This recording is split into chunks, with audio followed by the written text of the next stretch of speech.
네, 다음 주제입니다. 제2대장동 사태 막으려던 민관 합동 개발 모두 막혔다.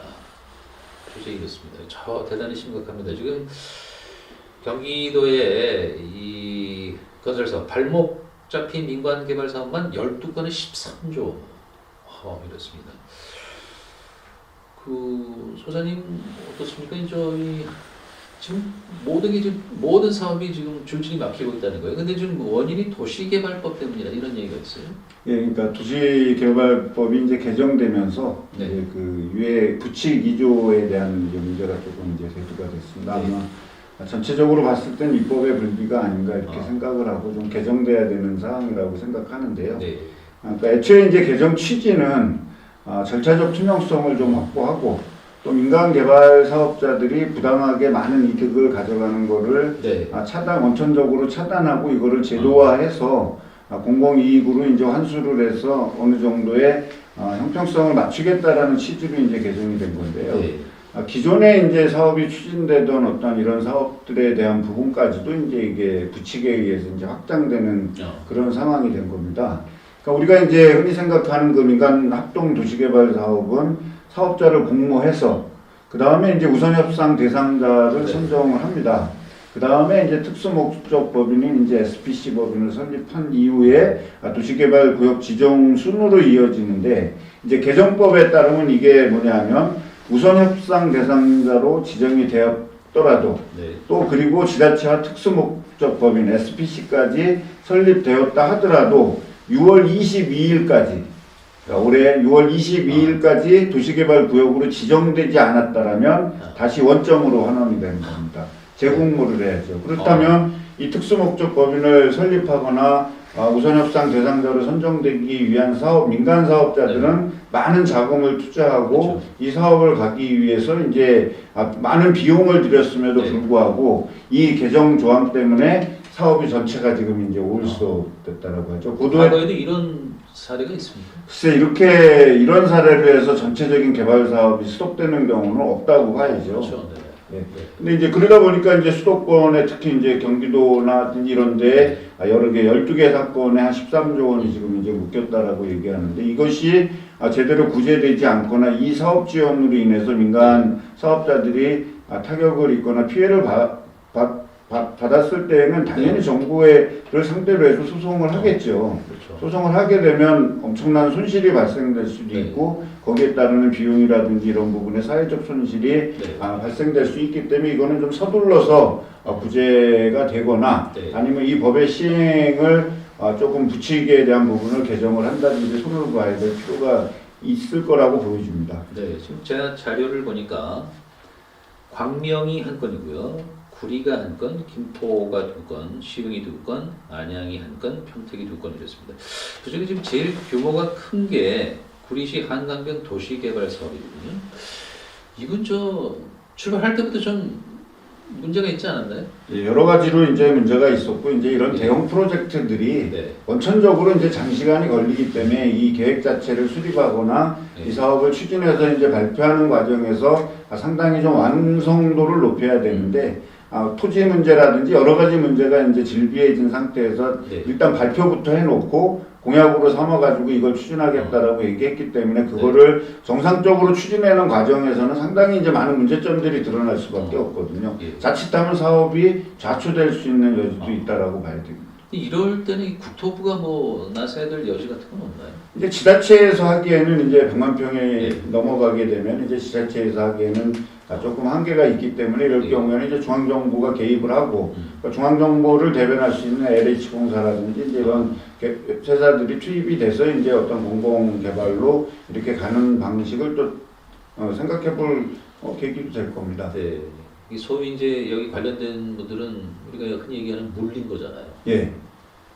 그러니까 이제 그게 이제 제일 아쉬운 점인데 민간 개발 사업을 하는 이분들은 민간 합동 사업을 한다라는 취지는 즉 이제 각 지자체를 대변하는 도시공사들이 있지 않습니까? 그 도시공사들이 이제 이 공공부지를 활용하거나 시에서 보유하고 있는 토지를 자체적으로 개발할 수 있는 여력이 없기 때문에 민간 사업자들을 공모해 갖고서 선정을 하는 거거든요.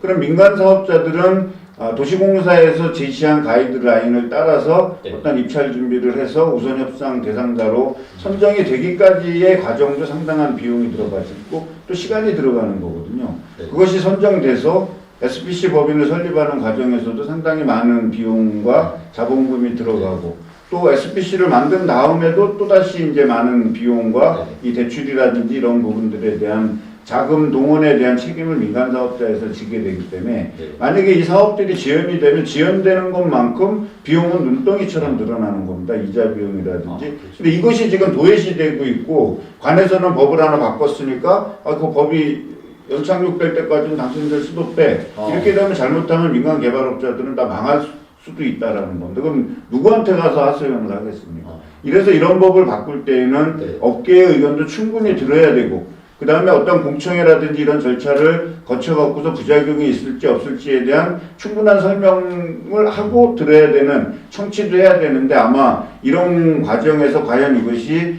진정하게 이렇게 청취가 되고 의견이 반영됐는가에 대해서는 나온 법을 봐서는 상당히 이제 회의적이죠. 그런 부분. 졸속 입법, 정말 입법 미비의 이거 대표적인 사례가 아닌가 싶습니다. 도시개발법, 이 관계된 분들 얼마나 애가 탈까요? 하루속히 좀 해결이 됐으면 좋겠습니다. 소장님 그리고 이제 두 번째가 이 충격이에요. 수도권 아파트 당첨되면 이제 뭐 로또 맞았다 뭐 이러는데 지금 뭐 포기한다고요? 네. 그러니까 청약에는 조금 성공하지만 네. 결과적으로 봤을 땐 본계약이 이제 이어지지 않고 본계약이 이제 미달되는 어떤 사례들이 증가하고 있는데요. 아마 올해 내년에는 거의 그런 확률이 되게 클 거라고 생각합니다. 1차적인 이제 원인은 주변에 이제 아파트 가격들이 이제 한 10에서 15% 정도 빠진 가운데 어떤 거래량이 충분하지 않습니다. 그렇게 되면 각종 정보지에서 나오는 거는 거래량이 없는 아파트들은 과거에 떨어지기 전에 가격이 게시돼 있고요. 또 실질적으로 이제 국토부 실거래가에 들어가서 보게 되면 실거래가의 어떤 그 가격은 지금 이제 어떤 그 매체에서 이제 운영되는 그 가격하고는 괴리가 있는 거죠. 한 적어도 뭐 지금 뭐 7억이 떨어졌네, 8억이 떨어졌네, 반토막이 났네 이제 이런 얘기들이 하다 보니 그 갭이 있는데 분양가는 주택 경기가 상당히 좋았을 때 산정돼 있는 분양가로 선정돼 있기 때문에 내가 이제 이거 청약을 받아가지고 이 집을 샀을 때에는 어떤 지역에서는 시세보다 더 비싼 지역이 나오는 거고 어떤 지역은 시세가 비등한 상황인데 내가 청약을 받아와서 이걸 로또라고 했으면 어느 정도 가격 차이가 있어야 되는데 현재 실거래가하고 대등한 그런 상황이 만들어지는 거죠.